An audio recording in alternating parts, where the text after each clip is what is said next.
ঢাকার আশুলিয়া থানায় ঢুকে ওসির সাথে বিএনপি অফিসের পিয়ন পরিচয় দিয়ে খারাপ ব্যবহার করা সুমনের বিরুদ্ধে আইনি ব্যবস্থা নিতে ওই থানার ওসিকে ফোন করে বিএনপির সিনিয়র যুগ্ম মহাসচিব অ্যাডভোকেট রুহুল কবির রিজভী।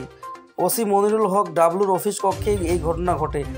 মঙ্গলবার দুপুরে আশুলিয়া থানার ঘটনা নিয়ে বিভিন্ন গণমাধ্যমকে সংবাদে প্রকাশিত হলে রুহুল কবির রিজভীর নজরে আসে। পরে তিনি ওসিকে ফোন করেন। জানা যায়, রিজভী বিএনপির দপ্তরে খোঁজ নিয়ে জানতে পারেন সুমন নামের ব্যক্তিটি ভুয়া পরিচয়ে থানায় গিয়ে বিএনপির নাম নিয়ে এমন অপকর্ম করেছেন। সাথে সাথে তিনি আশুলিয়া থানার ওসিকে ফোন করে দলের ভাবমূর্তি ক্ষুণ্ণ করা এবং ভুয়া পরিচয়ে পুলিশ কর্মকর্তার সাথে খারাপ ব্যবহার করার জন্য আইনি ব্যবস্থা গ্রহণের আহ্বান জানান।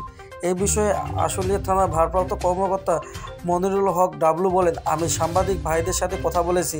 এমন সময় হঠাৎ একজন ব্যক্তি এসে বিএনপি অফিস থেকে তাকে পাঠিয়েছে তদন্ত করতে, এই বলে আমাকে বিব্রত করার চেষ্টা করেন। পরে গণমাধ্যম কর্মীদের উপস্থিতি দেখে সটকে পড়েন তিনি।